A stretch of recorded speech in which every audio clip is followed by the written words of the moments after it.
चलिए जानते हैं आज देश और दुनिया की सिलेक्टेड काम की और महत्वपूर्ण 25 बड़ी खबरों को सिर्फ 10 मिनट में। पर अभी तक आपने इस वीडियो को लाइक नहीं किया है तो लाइक कर दें और इस चैनल को सब्सक्राइब भी कर लीजिए।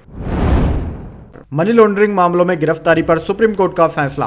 मामला कोर्ट में हो, आरोपी समन पर पेश हुआ तो ईडी अरेस्ट नहीं कर सकती। जी हां दोस्तों, सुप्रीम कोर्ट ने गुरुवार को कहा कि अगर स्पेशल कोर्ट में मनी लॉन्ड्रिंग का केस पहुंच गया है तो परिवर्तन निर्देशालय यानी कि ईडी आरोपी को prevention of money laundering act PMLA के सेक्शन 19 के तहत गिरफ्तार नहीं कर सकता। जस्टिस अभय ओका, जस्टिस उज्ज्वल भुइया की बेंच ने यह आदेश पंजाब और हरियाणा हाईकोर्ट के उस फैसले पर दिया जिसमें हाईकोर्ट ने आरोपियों की प्री अरेस्ट बेल याचिका खारिज कर दी थी। दोस्तों आपको बता दें, सुप्रीम कोर्ट ने इस साल जनवरी में आरोपियों को अंतरिम जमानत दी थी। यह केस जमीन घोटाले से जुड़ा है जिसमें कुछ रेवेन्यू ऑफिसरों को मनी लॉन्ड्रिंग के तहत आरोपी बनाया गया था। बेंच ने कहा कि अदालत के समन के बाद अगर आरोपी पेश हुआ है तो वह यह नहीं माना जा सकता कि वो गिरफ्तार है। एजेंसी को संबंधित अदालत में कस्टडी के लिए अप्लाई करना होगा। चलिए दोस्तों जान लेते हैं इसके बाद अगली खबर। चारधाम यात्रा वीआईपी दर्शन पर 31 मई तक लगी रोक, सीएम धामी ने लिया बड़ा फैसला।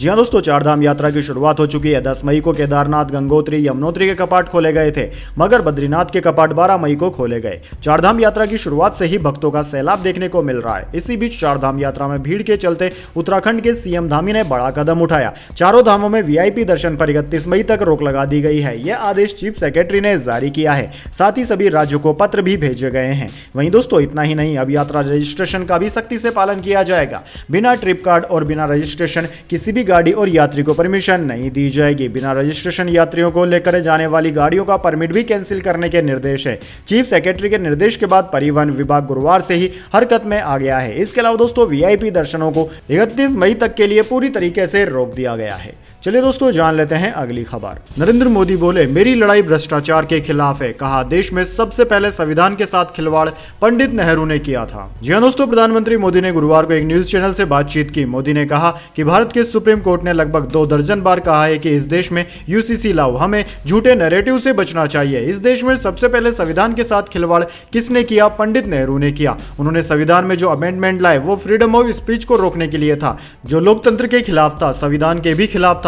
दूसरा अमेंडमेंट उनकी बेटी लाई, उन्होंने कोर्ट के जजमेंट को उलट दिया। जब देश में आंदोलन चला तो उन्होंने इमरजेंसी लगा दी। इसके बाद उनके बेटे आए, शाहबानो का जजमेंट आया, उन्होंने सुप्रीम कोर्ट के जजमेंट को उलट दिया। इस दौरान मोदी ने सरकार के पहले 125 दिन के प्रोग्राम, आरक्षण, फैसलों की जिम्मेदारी लेना, भाजपा का 400 पार का नारा जैसे कई मुद्दों पर भी बातचीत की। चलिए दोस्तों जान लेते हैं इसके बाद अगली खबर। केजरीवाल की जमानत पर सुप्रीम कोर्ट बोला, विशेष छूट नहीं दी। ईडी ने कहा वो भाषण दे रहे हैं, वोट मिला तो जेल नहीं जाएंगे। कोर्ट ने दलील खारिज कर दी।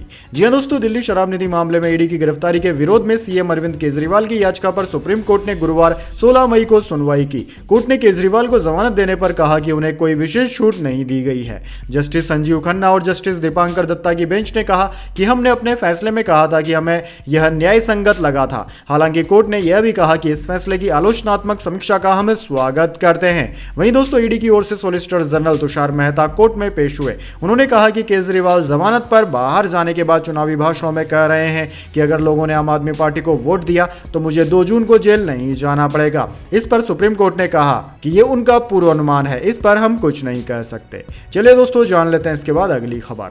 स्वाति मालीवाल ने दी लिखित शिकायत, अब सीएम हाउस में बदसलूकी मामले की जांच करेगी दिल्ली पुलिस। जी हां दोस्तों, सीएम आवास पर कथित बदसलूकी के मामले में आम आदमी सांसद स्वाति मालीवाल ने आखिरकार लिखित शिकायत दे दी है। गुरुवार को दिल्ली पुलिस की एक टीम स्वाति मालीवाल से उनके आवास पर मिलने पहुंची थी और करीब 4 घंटे वहीं रही। सूत्रों के मुताबिक इसी दौरान दिल्ली पुलिस ने स्वाति मालीवाल का बयान भी दर्ज किया। दिल्ली पुलिस सूत्रों के मुताबिक स्वाति मालीवाल ने अपने बयानों में सोमवार का पूरा घटनाक्रम पुलिस को बताया। किन हालातों में उन्होंने पीसीआर कॉल की उसके बारे में भी पुलिस को बताया। अब पुलिस ने स्वाति के बयानों के आधार पर कानूनी कार्यवाही शुरू कर दी है। चलिए दोस्तों जान लेते हैं इसके बाद अगली बड़ी खबर। लोकसभा चुनाव, पहले 4 चरणों में करीब 67% मतदान। अब तक 45.10 करोड़ लोगों ने वोट डाला। 543 में से 380 सीटों पर पूरा हुआ चुनाव। जी हां दोस्तों, लोकसभा चुनाव के पहले 4 चरणों में औसत 66.95% मतदान हुआ। अब तक 97 करोड़ में से 45.10 करोड़ वोटर्स ने मतदान किया है। चुनाव आयोग ने यह जानकारी गुरुवार 16 मई को दी। आयोग के मुताबिक 13 मई 22 को हुए चौथे चरण के मतदान में 69.16% वोटिंग हुई। यह लोकसभा चुनाव 2019 के लोकसभा चुनाव में इसी चरण की तुलना में 3.65% ज्यादा है। चुनाव के तीसरे चरण में 65.59% मतदान हुआ, जबकि 2019 चुनाव के तीसरे चरण में 68.4% मतदान हुआ था। चलिए दोस्तों, जान लेते हैं इसके बाद अगली बड़ी खबर। कोविशील्ड के बाद कोवैक्सीन से साइड इफेक्ट्स का दावा। स्टडी में सांस का इंफेक्शन, ब्लड क्लोटिंग के मामले दिखे। बनारस हिंदू यूनिवर्सिटी में हुई रिसर्च। जी हां दोस्तों, भारत बायोटेक की कोरोना वैक्सीन कोवैक्सीन के भी साइड इफेक्ट्स हैं। यह बात इकोनॉमिक टाइम्स ने साइंस जर्नल स्प्रिंग लिंक में पब्लिश हुई। एक रिसर्च के हवाले से लिखा गया है कि रिसर्च के मुताबिक बनारस हिंदू यूनिवर्सिटी में हुई स्टडी में हिस्सा लेने वाले लगभग 1/3 लोगों में कोवैक्सीन के साइड इफेक्ट्स देखे गए। इन लोगों में सांस संबंधी इन्फेक्शन, ब्लड क्लोटिंग और स्किन से जुड़ी बीमारियां देखी गई। शोधकर्ताओं ने पाया कि टीनेजर्स, खासतौर पर किशोरियों और किसी भी एलर्जी का सामना कर रहे लोगों को कोवैक्सीन से खतरा है। वैसे दोस्तों, कमेंट करके बताइए आपने कौन सी वाली कोरोना की वैक्सीन लगवाई है। चलिए दोस्तों, जान लेते हैं अगली खबर। बेटे ज्योतिरादित्य ने दी मां माधवी राजे को मुखाग्नि। राजसी परंपरा से हुआ राजमाता का अंतिम संस्कार। सीएम डॉक्टर मोहन यादव हुए शामिल।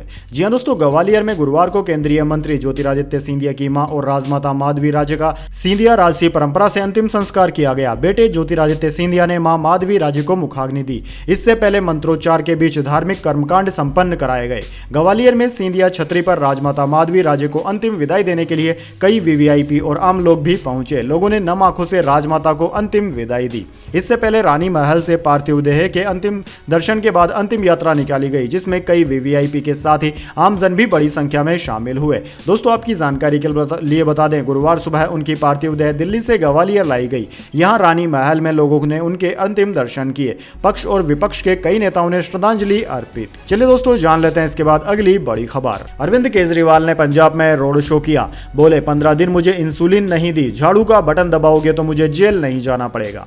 जी हां दोस्तों, शराब पॉलिसी घोटाले में जमानत मिलने के बाद आम आदमी पार्टी के सुप्रीमो अरविंद केजरीवाल 2 दिन के लिए पंजाब दौरे पर हैं। गुरुवार को उन्होंने अमृतसर लोकसभा सीट से आम आदमी पार्टी उम्मीदवार कुलदीप सिंह धालीवाल के समर्थन में रोड शो निकाला। इससे पहले केजरीवाल ने गोल्डन टेम्पल और दुगियाना मंदिर में माथा टेका। दोस्तों, अरविंद केजरीवाल ने कहा कि जेल से निकलकर आपके पास आ रहा हूं, मुझे झूठे केस में फंसाकर जेल में डाल दिया जा रहा है। अब मान साहब मुझसे जेल में मिलने आते थे तो मैं मान साहब से यही पूछता था कि पंजाब में लोग खुश हैं या नहीं। मैं यह सोचता था कि आखिर मुझे जेल में क्यों डाला। चलिए दोस्तों, जान लेते हैं इसके बाद अगली बड़ी खबर। घाटकोपर होर्डिंग मामले में बड़ा एक्शन। कंपनी का मालिक भावेश भिंडे हुआ गिरफ्तार।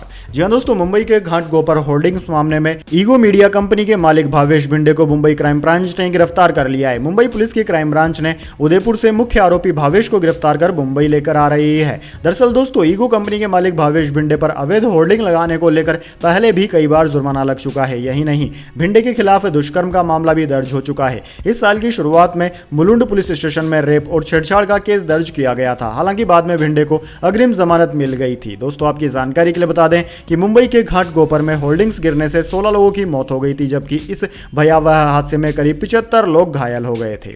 चलिए दोस्तों, जान लेते हैं इसके बाद अगली बड़ी खबर। रूस समर्थक स्लोवाक प्रधानमंत्री फिको पर हमला, 5 गोलियां मारी। 3 घंटे ऑपरेशन के बाद भी हालत गंभीर। 5 साल जेल में रहकर चुनाव जीते थे।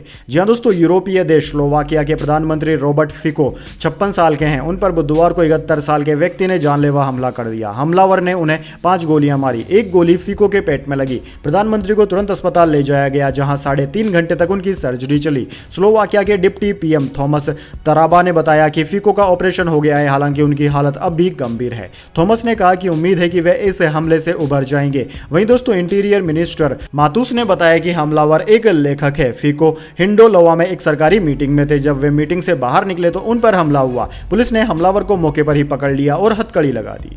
चलिए दोस्तों, जान लेते हैं इसके बाद अगली बड़ी खबर। फुटबॉल कप्तान सुनील छेत्री संन्यास लेंगे। रोनाल्डो मेसी के बाद सबसे ज्यादा इंटरनेशनल गोल करने वाले एक्टिव फुटबॉलर कोहली बोले, भाई तुम पर गर्व है।